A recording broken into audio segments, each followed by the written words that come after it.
This is the X-Zone Broadcast Network, broadcasting worldwide on broadcast affiliates and satellite program providers, including CNN Broadcast Network, Sirius Satellite Network, Star Media, Good News Radio Network, Angel Broadcast Network, Wiki Broadcast Network, and WPBN TV. For more information on the X-Zone Broadcast Network, visit us at www.xzbn.net.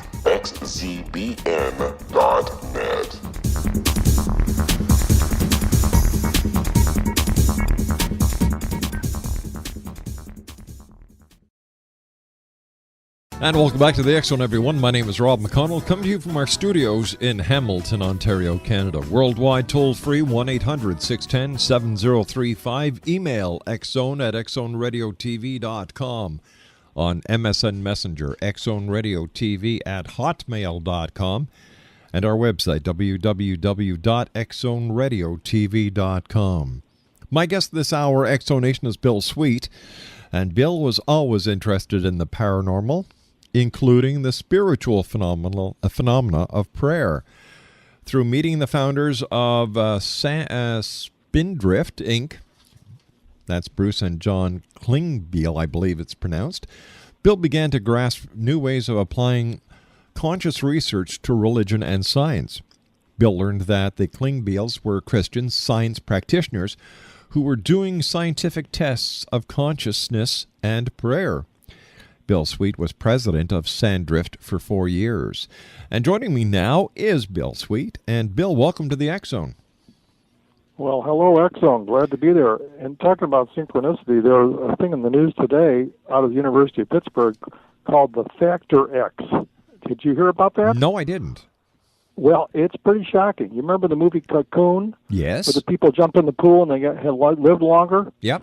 Well, according to the University of Pittsburgh, I heard it on the news today, I can't quite believe it, but some doctors and scientists have come up now with a thing called Factor X, and they're making small animals in the laboratory live 2 and 3 times longer than their lifespans. Unreal. And it's unreal. So I thought you'd like that since you're the X-Zone, and this is called Factor X. I just said I had to tell you. Now, that's synchronicity at its best. Bill, what does Spindrift mean? Well, it's a nautical term. I didn't even know what it was until I got involved with Bruce and John Klingbeil. And what happened is that it's the cutting edge of a wave during a hurricane or cyclone out at sea. The spray at the edge of the wave gets blown by the wind, and it causes this fast-moving spray, which is called spindrift. And the analogy to our organization is that we're sort of at the cutting edge of consciousness research and mainline research. And the wave, of course, is visibly water, and then some of the spray is being blown so fast it turns to vapor, which goes into the invisible realm, which is the psychic and spiritual realm. So it's the cutting edge of the wave. That's the spindrift, and that's where the research is taking place, and that's how the organization took its name. Now, why did Bruce and John think it's so important to blend parapsychology with prayer psychology? Yeah, we kind of took the term parapsychology and called it prayer psychology. But it was important because the world is becoming more scientific, and a lot of religious and spiritual values are becoming challenged. And so why not find a way to show that there is a way to combine both? And also, working as Christian Science practitioners, where they were interested in the combination of religion and science anyway, and they happened to be amateur scientists, and they took on a group of us, and we're about 12 amateur scientists working on this. We found that people were, if they didn't get an answer to their prayers or what they were working on, that was pretty obvious. But sometimes when people got an answer and had a healing or had something that was the result of good intention or prayer, they would be excited about it for a while, but then some of them would start doubting, or somebody would have somebody come along and undo it for them or talk them out of it or whatever. So they said, well, isn't that strange? You know, you would think if somebody had a fantastic experience, they would hold on to it. But it tends to be today, maybe you run into this with some people, that they have an extraordinary experience, and the culture and time and all kinds of things play on them. And all right, Bill, you and I have to take its excitement. We've got to take a commercial break. Please stand by. Bill Sweet is our special guest to this hour, X-Zone Nation. Spindriftresearch.org is the website, and we'll be back on the other side of this break. Don't go away.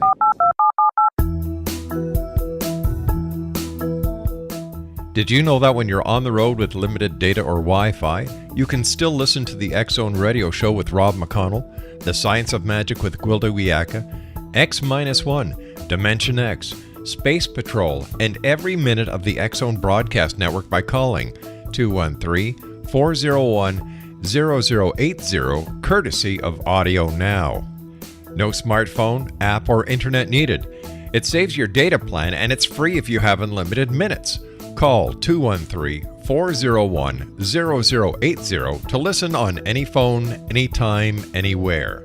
Remember, 213-401-0080 for the best of the paranormal, parapsychology, and sci-fi radio programming anywhere, 24/7, 365. X-Zone Nation, Bill Sweet's our special guest, and we're talking to Bill about Spindrift. His website is www.spindriftresearch.org. And Bill, how powerful is the power of prayer, and what is behind the power of prayer? Well, what we find at Spindrift is that most of the world prays, and it hasn't been looked into too seriously scientifically. Mm-hmm. It's being looked at a little bit in medical circles because they're finding that patients and people want this to happen. And the general feeling is that most people think that thought is thought. It's all the same, and it's just how you intend it. What we feel is distinctive about the Spindrift research mm-hmm. is that we feel that there is regular thought, and then there's psychic thought that does things through intention. And then what happens with the holiness factor in prayer is what we term, and well, it's not original, but we've kind of given a new push, is the term quality. The more quality there is infused in thought, the more power there is to the prayer, and it makes it stand out. And the way that works is that quality always moves a system or an organism or whatever the patient is that's mm-hmm. being prayed over toward more order. So it's this ordering element that we feel that is isolated in our experiments that you're able to pick out and see as what is behind the power of prayer. Is there a connection between the power of prayer and psychokinesis and ESP? You got it. Certainly. They're connected, and that's where you start getting into the emotional controversies with people, because you have the religious and it isn't so much bad with some spiritual people, but let's say just the religious community has a hard time with thinking of anything in psychic terms, yet they're dealing with psychic things all the time. They're just in denial. And so prayer does move things psychokinetically, mm-hmm. and sometimes there's communication through prayer where you get an ESP intuition, what to pray for. I think we all have had experiences like that where sure. I better pray about this instead of that. That's something coming to you is through ESP. And we certainly think that these things are tied. What we feel is if you're going to put things on a sliding scale mm-hmm. of a psychic thought, that prayer is on the highest level because it deals with the most quality. The more quality the person can develop in their thought, the better. And quality we can also see in other parts of life: athletic ability, artistic ability, becoming a better radio announcer, whatever. Quality is what improves our consciousness and ends up improving, projected out and improving our circumstances. And that's what prayer does too, on a more of a spiritual level. Now, in your research, have you found the difference in prayers between, let's say, Baptist, Catholics, Zen meditators, Jewish folks, Hindus, and so on? So that's really a funny thing, because when our research began, and I wasn't at the beginning of the research, was in 1969 here in the suburbs of Chicago. Mm-hmm. Well, we just had the idea that, maybe when we start looking into this, we're going to find out there's a whole lot of difference between how a Jewish person prays and a Muslim prays and a right. Baha'i prays and a Christian prays, etc. And we didn't find that, but we just thought we might. What we found is that it has more to do with the nurtured and developed spiritual consciousness of the individual than it does anything else, their denomination or whatever, or a person's choice of meditation technique or whatever. The person of course, we were looking for this anyway, this quality element, and we found it. And so the thing is that the individual is more important. How they are, how they live their lives, and how they are developed inside has more to do with how they're able to convey thoughts that result in answers to prayer or not what group they belong to. It was kind of funny. We thought at first there might be Jewish prayers fighting Christian prayers and Christian prayers fighting Buddhist prayers and all that. Right. Who knows? How about the intention of the prayer? Does this make a difference? It does a lot. And sometimes you can have confusing intentions in your thought and have all kinds of scattered fire. What we found is, and this gets into what constitutes two of the three main contributions that Spindrift has made to science, is that we feel we were able to test one form of prayer that is commonly known as petitionary prayer. For testing purposes, Spindrift calls it goal-directed prayer, when somebody has a specific goal in mind that is manifested in the outcome. And a lot of people pray this way, and there's nothing wrong with it. It's just that often what we do when we're goal-minded is that we're projecting what we really want to happen in a situation, and often that is not what is best for a situation. And it leads to a lot of trouble. Goal-directed prayer can be fine, but often it's selfish, and it's just what we want. It has nothing to do with quality, and has nothing to do with what is best in a situation. So that was one form of prayer we were able to test, and we found that it works, but it ends up pushing what is being prayed for around psychically, but not necessarily having the organism hit the norms and hit the things that it needs to constitute a good result or a good healing. The second intention that we feel is very important and harder to achieve but is significant is what Spindrift calls non-goal directed prayer, where there is not a goal in the mind, where you are simply addressing the organism to be the best it can, kind of like the Army slogan, be the best you can be. It's kind of this, thy will be done. It's when you're letting go of your own ego and your own goals, and you're letting what is best and proper for the circumstances to develop. And that, we feel, is the best type of prayer. And in the Spindrift results, we find that when someone prays that way, without a goal in the mind, they are getting rid of a lot of the things in the human mind that are interfering with what is best for the result. And then you get the better result. And so it's a harder thing to achieve because it's not easy to get our egos out of the way and what we want out of the way. But that is the second intention, and we feel that in the results, non-goal directed prayer is the more desirable of the two to achieve. And it produces quality, because quality always does what is best for a situation, and that isn't always what we want to happen. So we feel those two intentions are very significant in the research: goal-directed prayer and non-goal-directed prayer. How does the prayer know where to go with, it's amazing. How does it work? What to the best of your knowledge, is the science behind it, if there is any science, or is it still one of the biggest mysteries we have?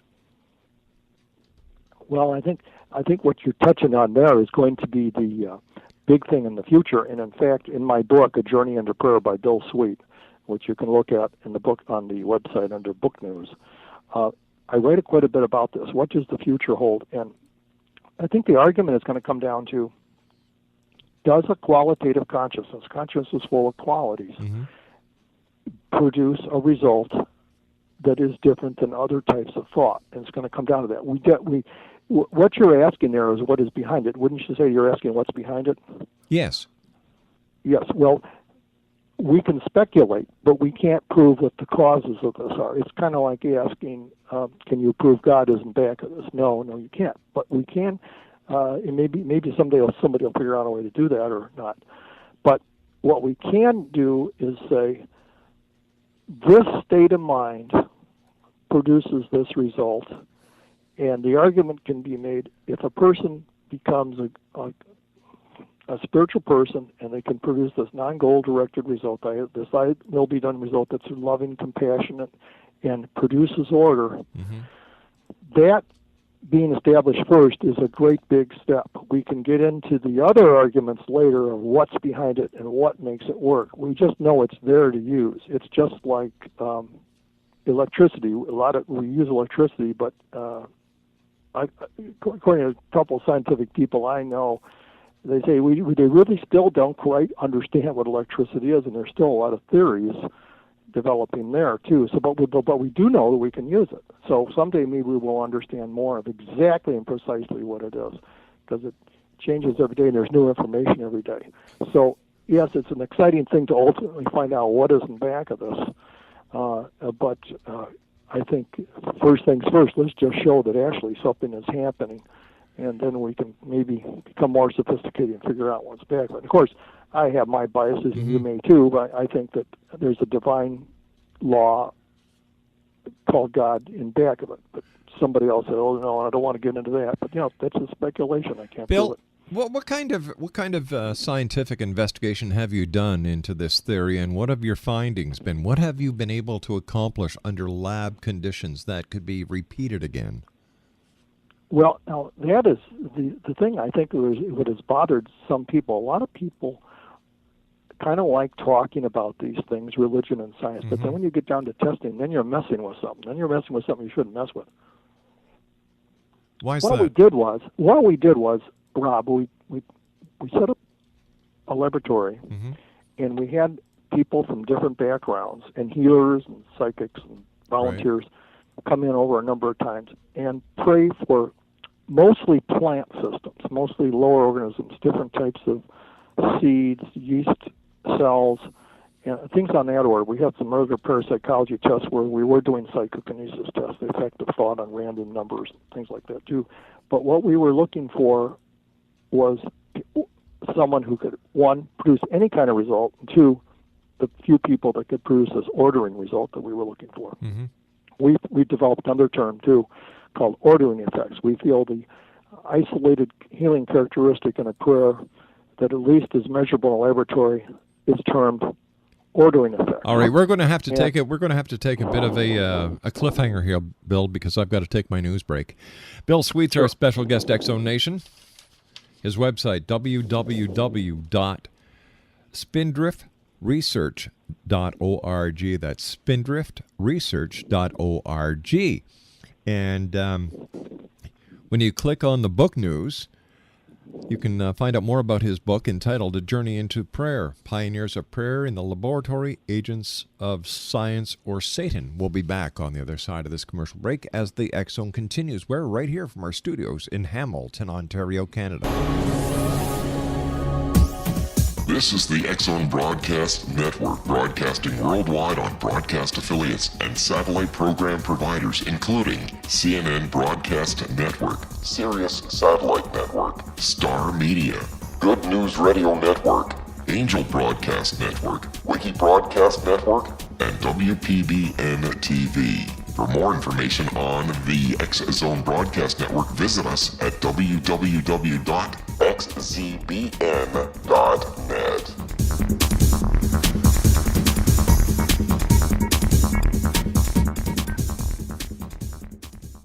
Welcome back to the X-Zone, everyone. Bill Sweet is our special guest. Bill's website is www.spindriftresearch.org. And Bill, before we went into the commercial break, I had asked you about any scientific testing that has been done on the power of prayer, and you were telling me about the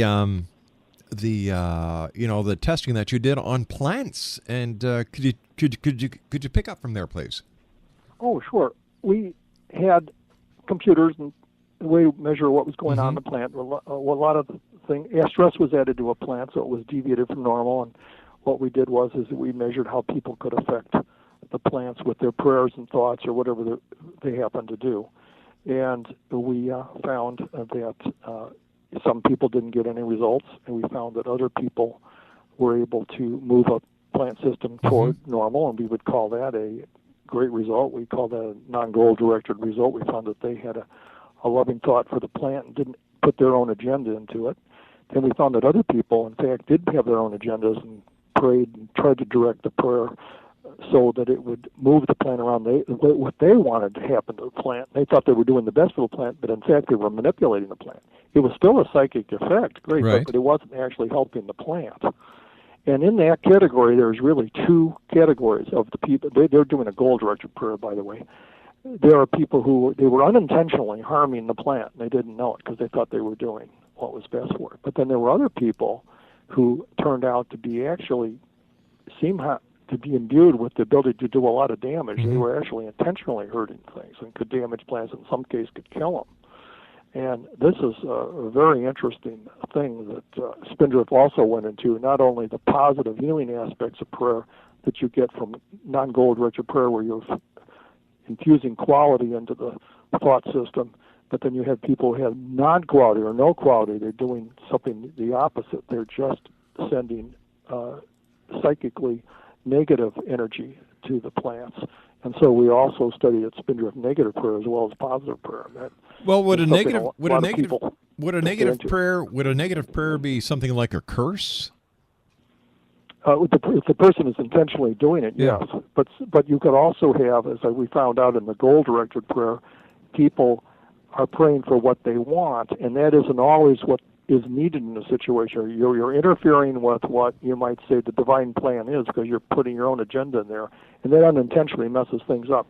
I think you probably have run into this, and I'm sure your listeners have run into this, where people initially say, I got the answer to my prayer, and I really worked on that, and I wanted this, I wanted that, and then later on they found out what they got was not the right thing. It was not what they needed.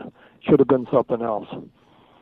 It's a funny thing. At the time you think you got the right answer, but actually you manipulated the answer, and it wasn't in the long run what you needed to have happen. Hence the saying, be careful for what you ask. You have it. And I might add to that, you probably have interviewed Larry Dawsey, Dr. Larry Dawsey. Yes, definitely. He wrote a book called that, Be Careful What You Pray For, and the whole book is on negative prayer. Mm-hmm. That's an entirely interesting topic, and so you have to be very careful what you pray for. And so people take a number of these tests, and then you add the results together, and you come up with it. You have to do a number of them because sometimes even when somebody's good at what they're doing, or either way, goal-directed or non-goal-directed, they have times when they're not going to get a result. So you've got to do a number of tests and add all the data together. You were asking me, too, what could be behind the power of prayer. Yes. And I have an analogy, if this is any help to anybody. If you've ever been to Florida, I don't think you have them up where you are. Do you have manatees in the water up there? I don't think so. No, we don't. No, it's way too cold. I think you need warm water for that. Yeah. Well, what's cool about the manatee is it can live in both salt water and fresh water. Mm-hmm. And when it swims in the salt water, the manatee often takes on barnacles that leach on it. The barnacles can interfere with its swimming ability. When manatees enter the fresh water, the barnacles fall off. Prayer accidents, hurt, and other problems, they stick to us like barnacles. Mm-hmm. Then prayer pours in fresh water, what we would call quality. Our subconscious mind gets soaked with fresh water, and the barnacles or problems begin to fall off. It's because prayer has an ordering influence on us, on systems, and on what we're praying for. Prayer promotes order, and that's the thing we're looking for in the test, our evidence of order appearing. Interesting. So is it possible to say that prayer is more real on an everyday basis than we've ever imagined before, and we're just scratching the surface of it now?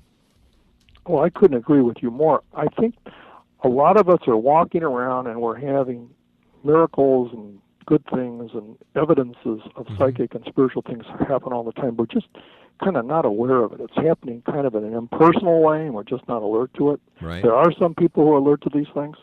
It's just like somebody who walks down the street and stops and looks at a beautiful tree, then somebody else just keeps on walking. Or somebody's just more alert. But yes, I think these things are happening all the time. And of course, we have a lot of things in our culture and our upbringing and our education that want to also suppress it. Because none of us like to feel foolish.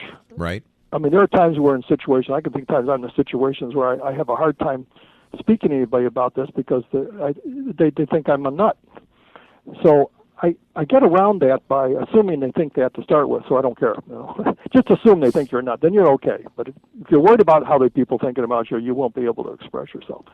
And I'll tell you something that happened recently, Rob, and I still don't have the full story on this. I have several skeptic atheist friends, and they're pretty good people. Something must have happened to them in their childhood. I don't know. But anyway, one told me recently that they had an epiphany. They had a spiritual and psychic experience, and it's really bothering them. They don't know what to do with it. They said they're just not able to tell their wife. He can't tell his wife about it, and he can't tell his friends. I suppose his friends are skeptics, but it's something that's really been eating at it, and he just wanted to share it with me. Now, he hasn't told me what the experience was, but I think that there's an example of something that's kind of interesting that ties in with your question. Now, here's somebody who was aware of something happening, and it was contrary to what they believed. So what are they going to do? So how do you deal with skepticism, Bill? Well, I think it's a necessary part of the human experience because they certainly do keep us on our toes, don't they? They sure do. They sure do. Yes, and there's healthy skepticism and there's unhealthy skepticism, and it's the unhealthy that we find unpleasant. And of course, Spindrift and the founders in our group have tried to approach several people about that. On the history page on the website, by the way, when you go to spindriftresearch.org, if you look under history, on the right, there's a column there that was kind of an interesting, humorous example of talking to two skeptical scientists and how they responded to the Spindrift story. I was one of the few times where I got worked up and upset, where the other people at Spindrift were laughing about it, but it just shows you how they think, no matter what. You just can't deal with some people. And there was something about Rupert Sheldrake in the debate. I have not seen that. He debated a skeptic one-on-one in a place. Did you hear about that? No, I didn't. I think this was recently, and I just read a paragraph where Rupert Sheldrake said that when he was showing the evidence for psychic phenomena in a video on the screen, the skeptic sat there and looked the other way. He wouldn't even look at the screen. So it's just the way some people are. What can you do? Now, what is the psychic warfare on caused by the defense mechanism? Well, the third contribution to science that we think Spindrift has made is that the Klingbeils and Spindrift have done elaborate work with the defense mechanisms of the mind. It's kind of a mathematical thing. It's kind of hard to explain, but I'll give it to you in wording. Okay. We have, first of all, goal-directed prayer and non-goal-directed prayer. Okay, fine. Well, then we have this thing that kind of overarches the whole experiences that we've had, and a lot of people have had. Why is it that, and like you were saying, that there's psychic phenomena going around us all the time. There's things happening to us all the time. Then sometimes we have direct experiences. We're real excited about them. Then they fade away, or we change the details, or they get suppressed. I even had the experience of one gal who shared a tremendous experience she had, and a year later I brought it up to her, and she said it wasn't true. I was doing something to her. She was real mad at me for being it. Never happened. Now, how could something like that go out of her mind so quickly and turn on me like that? You know. And the thing is that our defense mechanisms are supposed to protect us from extreme experiences and strange experiences. And those of us, probably your listeners, are probably immune to this to some extent. But a lot of people, when they have these experiences, their defense mechanisms go into action, and they work to undo the importance of what happened to us, or change the details so much that by the time, if we choose to remember the experience, what we repeat is a completely different experience, and then still we're not telling the truth then. So defense mechanisms tend to not want us to get too involved in the paranormal because they think it'll lead us into wasting a lot of our time when we should be productive and work with our families and go to regular jobs and things. And I will say that I do know some people that have had extraordinary experiences, and it's changed the world so much that it ends in divorce, it ends in them losing their jobs, and they get into other things. So there is something to it where you have to have a balance between the material world and the psychic and spiritual world. But the defenses try to keep us having a normal, balanced experience, and so we don't get too much into that. So the warfare is that you and your listeners, myself, and a lot of us, we want to remember our experiences, and we want to be accurate about them, and we want to have more but our own subconscious defense mechanisms are working against us, so we can't make it too real, and we certainly can't find ways to prove it. It'll certainly mess us up if we want to pin it down.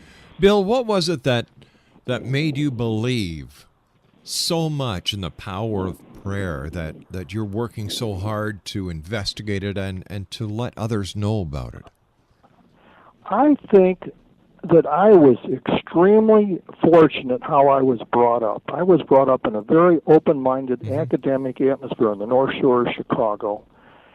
Plus, as a child, I had a lot of psychic and spiritual experiences, and they kind of diminished when I reached age 15. Now, I'm still working on it, but I do know, and we've all heard, that younger people tend to have more of these abilities than older people. The culture gets to you, and pressure gets to you, and so on.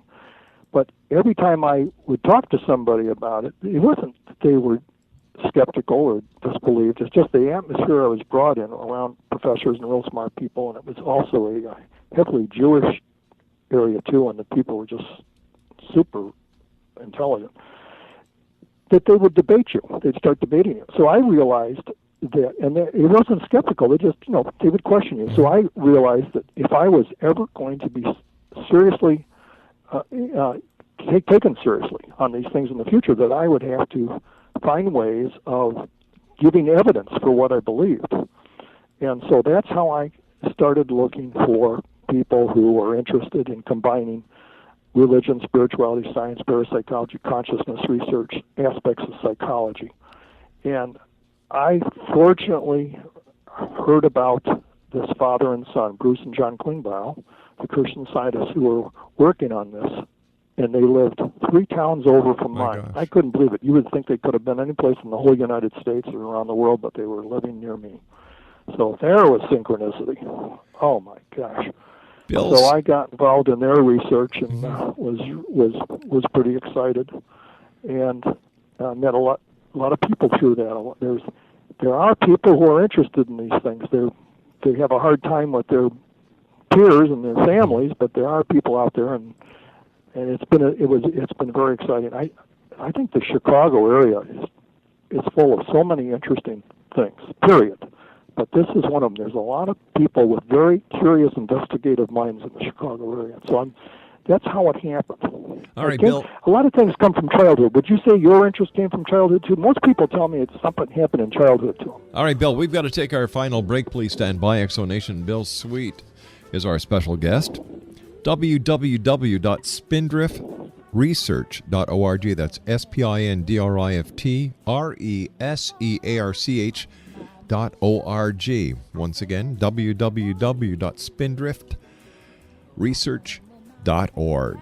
I'll be back with Bill Sweet on the other side of this commercial break as the X Zone continues from our studios in Hamilton, Ontario, Canada. Don't forget our 2 new pages, the one for UFOs, www.xzonenews.com, and for all the stories from around the world on 2012, www.xzone2012.com. That's 2012.com. I'll be back on the other side of this break as we continue from our studios in Hamilton, Ontario, here.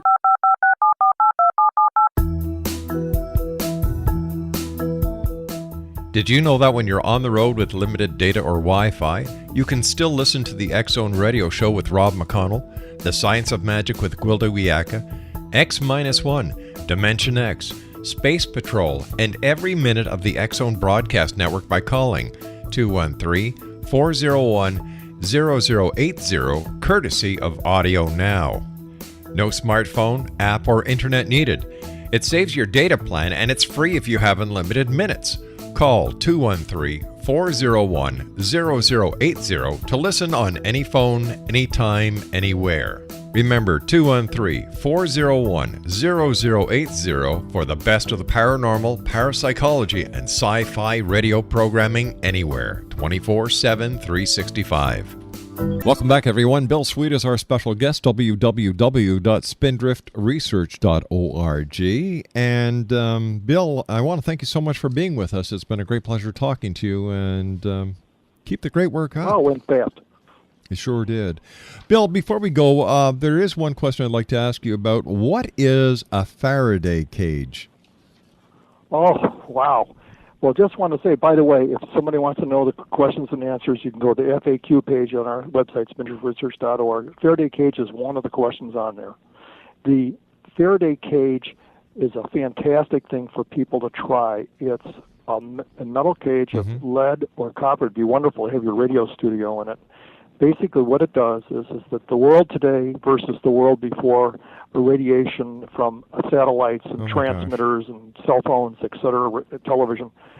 The world did not have the air permeated with these signals before, and these signals are going through our bodies and minds all the time. Yep. And Spindrift is of the feeling that this is interfering with our spiritual and psychic abilities. It seems reasonable, doesn't it? It sure does, because we know for a fact that the microwaves that even are the cell phones radiate are dangerous for kids. And you go to the gas station, it says shut off your cell phone.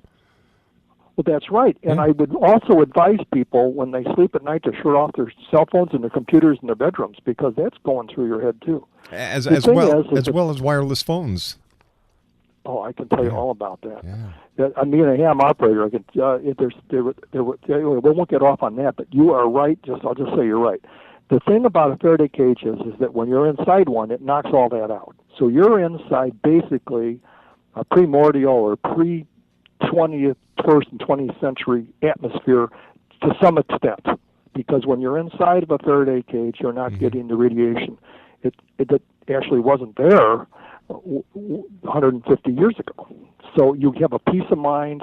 You are able to resonate your thoughts and prayers much better, and we found that in our test to be true. We actually can't prove that, but we feel it's true from the more comfortable and more accurate results we could get on the test. And what we mean by that is that when you pray for something outside the cage, it's fine, you get these results, but when you pray for it inside the cage, there's more of a fine-tuning of how the organisms are reaching their norms, coming back to normal. So there is a subtle difference. But the idea of being in one, you can feel it when you're in there. It's an amazing thing. And same thing with musicians. We had a radio station, classical radio station here in Chicago, that had the whole studio in a Faraday cage, and when the musicians played in there, they were able to excel, to go beyond their normal, and reach a kind of in the zone state. So it's a phenomenal thing, and people ought to consider it. And if somebody has a chapel or a room where they pray or a secret place or something, you could put the Faraday cage there too. Bill, I want to thank you ever so much for joining us. It's been a great pleasure talking to you. We'll have to have you back on in the future to discuss this and much more. Bill Sweet, X-Zone Nation, www.spindriftresearch.org. That's www.spindriftresearch.org.